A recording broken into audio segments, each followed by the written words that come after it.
J'ai su que quelque chose n'allait pas quand le serveur m'a demandé si le reste de mon groupe allait arriver en retard. J'ai souri et dit, ils sont en route. Mais ils ne l'étaient pas. J'avais réservé la table une semaine à l'avance. 6 places pour ma mère, mon frère Tyler, ma cousine Nathalie, mon oncle Jacques, ma meilleure amie Cam et moi. Mais j'étais la seule à être venue. Je n'étais pas encore en colère. Juste embarrassée. Je me suis assise dans une banquette tranquille, près de la fenêtre, mieux habillée que d'habitude, même avec des talons que je détestais. Toutes les quelques secondes, je regardais la porte, espérant qu'un visage familier entrerait avec un sourire et des excuses. Mais la seule personne qui s'est approchée, c'était le serveur me demandant si j'étais prête à commander.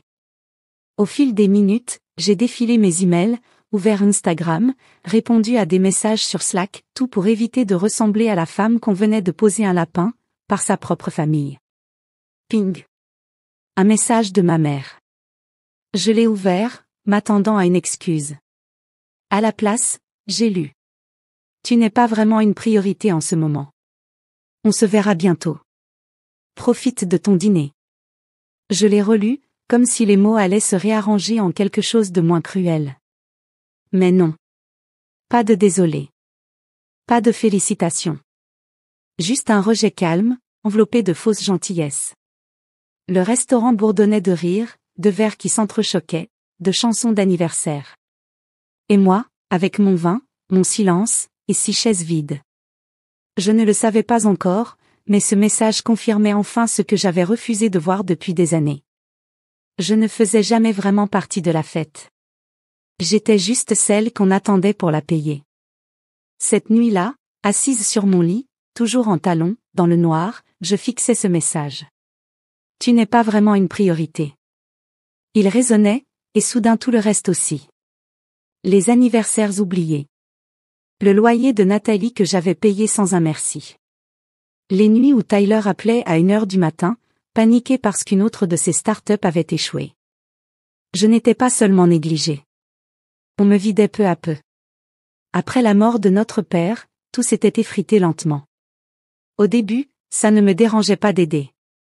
J'avais un bon poste en marketing, un bon salaire. Je suis célibataire, sans enfant. C'est ce qu'on fait pour la famille, non? Puis c'est devenu attendu. Puis exigé. J'ai payé l'hypothèque de la maison où je n'avais pas vécu depuis mes 22 ans. J'ai pris en charge les factures quand maman a perdu son 2e emploi. J'ai acheté une voiture d'occasion à Tyler quand il a détruit la première. J'ai même payé le traiteur pour le dernier Thanksgiving où personne ne m'a demandé comment j'allais, trop occupé à encenser la prochaine grande idée de Tyler. Tu es tellement douée pour gérer les choses, disait maman. Tout le monde n'est pas fait comme toi, ma chérie. Et je l'ai cru. J'ai cru que, parce que j'étais capable, je leur devais ça. Je me disais que je construisais de la stabilité, une famille plus solide. Mais la vérité? Ils construisaient leur confort, et moi, j'en payais le prix. Le pire, c'est que je ne me suis pas rendu compte que je disparaissais lentement. Pas avant d'avoir vu cette table vide, ces 6 chaises réservées à des gens qui ne jugeaient même pas utile de venir. Tu sais ce qui fait plus mal que d'être oublié? C'est d'être utilisé, puis oublié. Quelques mois avant ce dîner, Tyler m'avait demandé de l'aide pour un acompte. Il restait vague, promettant de me rembourser dans le mois. J'ai viré $2000 sans poser de questions. J'ai appris plus tard par Nathalie qu'il s'était acheté une moto. Quand j'ai confronté maman, elle a haussé les épaules. Il fait quelque chose pour lui. Ce n'est pas comme s'il avait quelqu'un d'autre pour veiller sur lui. Et qui veille sur moi, ai-je demandé. Elle n'a pas répondu. Elle s'est contentée de tapoter ma main. Tu aides toujours. C'est juste qui tu es. Ce soir-là, assise dans le noir, j'ai compris quelque chose que j'aurais dû voir depuis longtemps. Être la forte ne veut pas dire qu'on t'aime plus. Ça veut juste dire qu'ils pensent que tu peux encaisser plus. Et pendant 5 ans, je l'ai fait. Ils appelaient ça de la générosité. Moi, j'appelais ça de l'obligation. Mais après ce dîner, j'ai enfin appelé ça par son vrai nom, une dette. Pas seulement financière, émotionnelle. Mon téléphone a vibré. Une photo de Nathalie. Toute la famille, maman, Tyler, Nathalie et oncle Jacques devant un restaurant au bord de l'eau, souriant, verre de vin à la main. Tyler, au centre, tenant une clé de moto brillante, 2 doigts levés en signe de paix. Sa veste avait l'air neuve. Sa montre aussi. La légende. On fête le rêveur. Il a enfin eu son moment. Puis j'ai vu l'heure. Le message de maman, tu n'es pas vraiment une priorité, avait été envoyé 1 heure avant cette photo. Ils ne m'avaient pas oublié. Ils avaient fait un choix. Ils avaient organisé leur propre fête pour mon frère, avec l'argent que je leur avais donné, sans même chercher à mentir. Ce genre de clarté ne vient pas avec la colère. Elle vient avec le silence. Un silence si tranchant qu'il coupe à travers toutes les excuses qu'on a inventées pour ceux qui étaient censés nous aimer. Tyler n'avait pas mérité ce moment. Il l'avait absorbé. Et moi, je l'avais payé. Littéralement. Je n'ai pas pleuré cette nuit-là. Je me suis simplement levée, j'ai enlevé mes talons et je suis allée dans la cuisine. J'ai ouvert mon ordinateur portable et consulté un fichier intitulé « Aide à la famille, privé, à ne pas supprimer ». Chaque onglet portait un nom. Chaque ligne, une date, loyer, facture, réparation, courses, cadeaux, prêt co-signé, tout soigneusement classé par destinataire. En bas du dernier onglet, le total affichait 82 410 $ et 37 cents. C'était ce que j'avais donné. Silencieusement. Régulièrement. Pendant 5 ans. Il y a quelque chose de troublant à voir ton amour sous forme de tableau Excel. Ce n'est pas une question d'argent. C'est une question d'énergie, d'espace mental, de cette présomption tacite que tu t'en chargeras. Et je l'avais fait chaque fois. Jusqu'à maintenant. J'ai ouvert mon application bancaire et me suis connecté au compte hypothécaire commun que maman m'avait demandé de gérer temporairement, après la mort de papa. Le paiement devait passer dans 6 jours, 1830 $. Le prélèvement automatique était programmé le 10 de chaque mois. Sans hésiter, j'ai cliqué sur « Annuler le prélèvement automatique ». Aucun message d'avertissement. Aucun « Êtes-vous sûr ?» culpabilisant. Juste une petite coche verte. Fait. J'ai pris mes clés et j'ai conduit jusqu'à la maison de maman. Les lumières étaient éteintes. Je n'ai pas sonné. J'ai sorti un post-it de mon sac à main, écrit 5 mots, et je l'ai collé sur la porte d'entrée. Qu'il s'en occupe maintenant. En dessous, j'ai ajouté. Tu m'as appris à m'occuper des autres. Tu ne m'as jamais appris à m'occuper de moi. Puis je me suis retournée et je suis rentrée chez moi. Pas de musique, pas de larmes, juste le ronronnement du moteur et le battement régulier de mon propre cœur. Certaines personnes annoncent leurs limites avec des discours. Moi, je les ai posées avec le silence et un post-it. Le lendemain matin, je me suis réveillée avec 42 appels manqués. 17 de maman, 9 de Tyler, quelques-uns de Nathalie, un de l'oncle Jacques. Je n'ai répondu à aucun, mais j'ai écouté les messages vocaux. La voix de maman était affolée. Massie, qu'est-ce que tu as fait? Le paiement de l'hypothèque n'est pas passé. Tu ne peux pas faire ça sans nous prévenir. Tyler commence enfin à s'en sortir. Ce n'est pas comme ça qu'une famille agit. Ce n'est pas comme ça qu'une famille agit. Intéressant. Parce que j'aurais juré que le comportement d'une famille incluait ne pas ignorer sa fille le soir le plus important de sa vie. La voix de Tyler, défensive, pleine d'arrogance. Sérieusement? Tu as tout arrêté sans prévenir? Maman panique à cause de toi. Tu aurais au moins pu nous en parler avant. Nous en parler.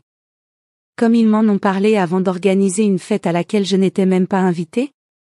Celle de Nathalie était la pire. Donc maintenant tu nous punis tous pour un seul dîner? Grandis un peu, Massie.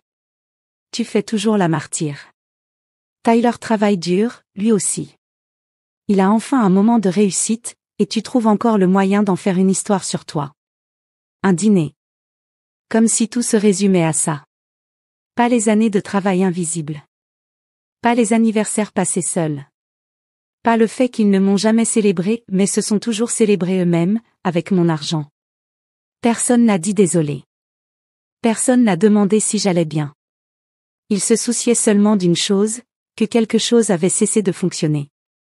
Et ce quelque chose, c'était moi. Ce n'était jamais à propos de ce que je leur donnais. C'était à propos de la façon discrète dont je le donnais. Tant que je ne disais rien, j'étais utile. Le jour où j'ai dit non, je suis devenu le problème. Plus tard, j'ai reçu un message de Cam, ma coloc de fac. Hey, ma mère m'a dit que la tienne l'a appelée. Elle dit que tu fais une crise, que tu perds pied. Ça va? J'ai répondu. Non, je ne perds pas pied. Je suis juste enfin immobile. Cam. Fière de toi. Vraiment. Ces mots m'ont frappé plus fort que tout le reste de la journée. Pour la première fois, quelqu'un ne m'a pas demandé de m'expliquer, de réparer, ou d'aller bien pour les autres. On m'a simplement vu. Ce soir-là, l'oncle Jacques a appelé. Il avait toujours été différent, plus calme, en retrait, un peu comme moi. Massy, tu devrais parler à ta mère. Elle est bouleversée. C'est ce qu'elle t'a dit? Que c'est moi le problème? Elle dit qu'elle ne savait pas à quel point tu te sentais mise à l'écart. J'ai laissé échapper un rire sec. Elle m'a envoyé un texto, Jacques. Elle m'a littéralement écrit que je n'étais pas une priorité. Silence à l'autre bout. Je pense qu'au fond, elle a toujours cru que tu t'en occuperais. Tout le monde le pensait, ai-je répondu. Ils ont toujours cru que je gérerais, que je ne cesserais jamais d'être là. Il a soupiré.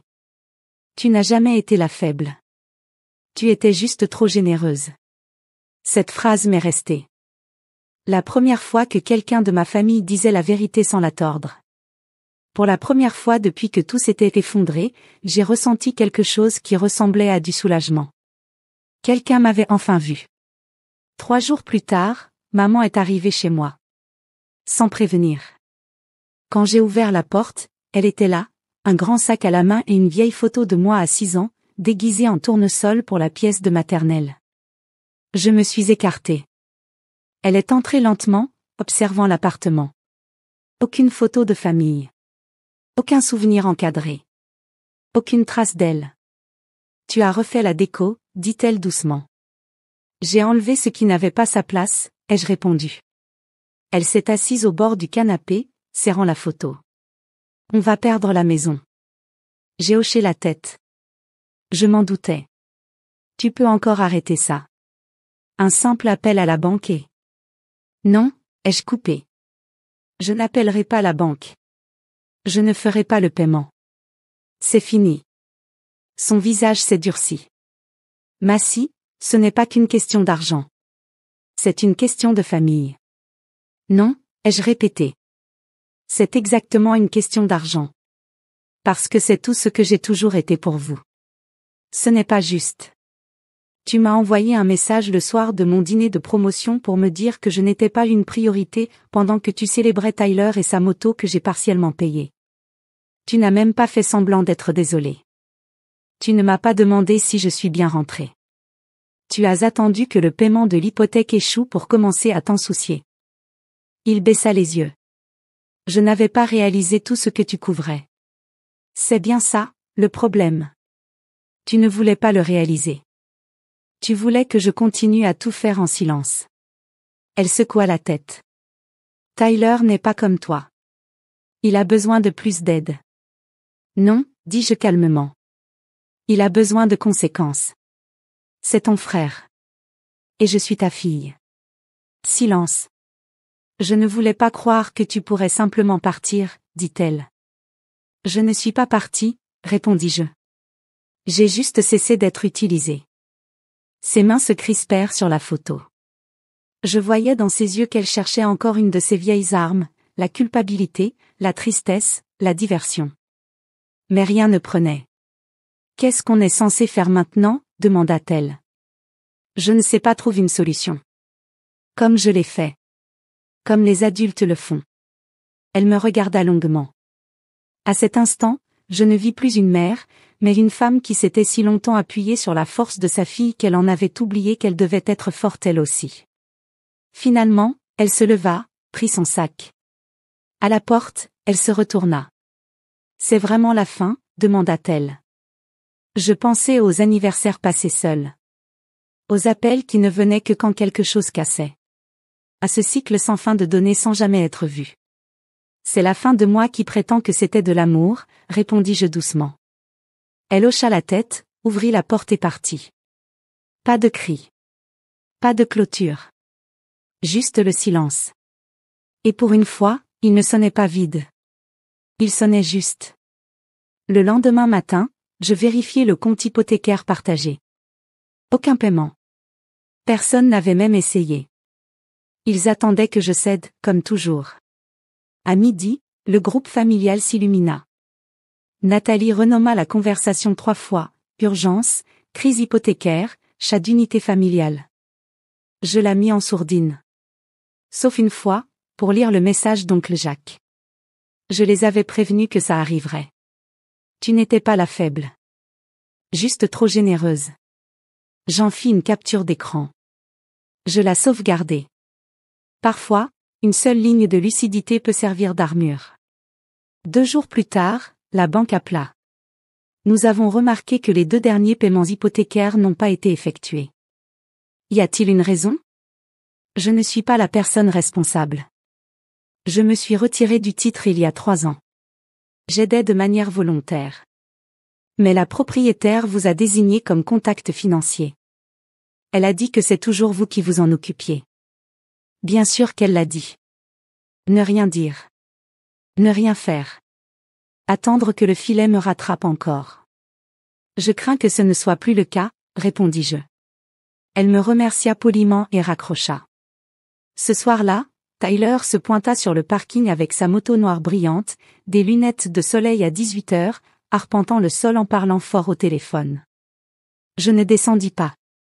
Je restai à l'étage, à la fenêtre. Pour la première fois depuis des années, je ne ressentis aucune obligation de réparer quoi que ce soit. Aucun élan pour adoucir le choc. Aucune envie de le protéger de ses propres conséquences. Il ne s'effondrait pas parce que j'avais cessé de m'en soucier.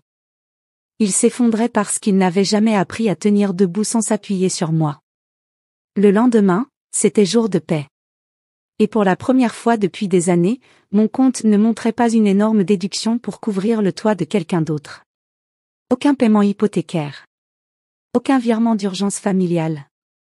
Aucune hémorragie silencieuse. C'était juste le mien. Le chiffre s'affichait là, entier, intact. Et pour la première fois depuis longtemps, je ne me sentis pas coupable. Je me sentis stable. Je fis du vrai café. Je m'assis sur mon balcon, au soleil. Tout semblait différent. Non pas parce que le monde avait changé. Mais parce que moi, oui. Cet après-midi-là, je fermais définitivement le compte hypothécaire partagé. Je supprimais l'accès, les rappels, les tableaux Excel. Et à la place, j'ouvris un nouveau dossier, pour moi. À l'intérieur, un document vierge intitulé « Ce que je me dois ». Du temps. De la paix. Du sommeil. Des anniversaires. La liberté de dire non sans être traité d'égoïste. Le droit de demander sans qu'on me dise que j'en ai déjà assez. L'espace d'exister sans être utilisé. Plus tard dans la semaine, je réservai un voyage solo à Lisbonne.